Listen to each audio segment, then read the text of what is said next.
Hi everyone and welcome to part 6 of Fotopia Viewer over SharePoint tutorial, which explains the security options. If you wish to hide a particular area of a page, then left-click anywhere and click on this icon.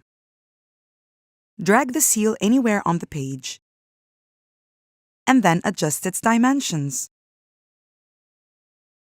Once you're done, click on this icon and select the appropriate security option.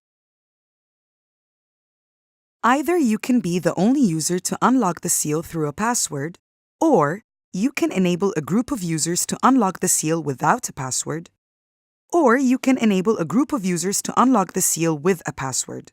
Whichever option you choose, make sure to click on Save afterwards. To unlock the seal, click on this icon. To insert a comment, click on this arrow. Type in your comment and then click on Save. To view all comments, click here. And to delete a comment, click on the dustbin icon. And to delete the seal, click here.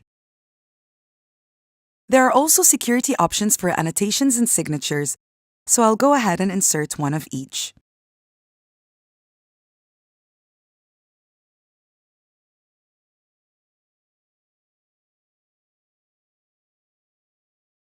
Left-click on the annotation, and then click here, and then click on this arrow.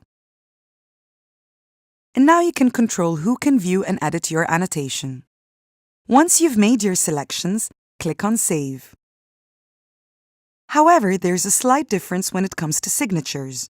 Left-click on the signature, then click here, and then click on this downward arrow. As you can see, you can only control who will view your signature. However, no other user could make any changes to it except for the user who inserted it. Once you're done, click on Save. To save any changes made to the document, click here. Thanks for watching this tutorial.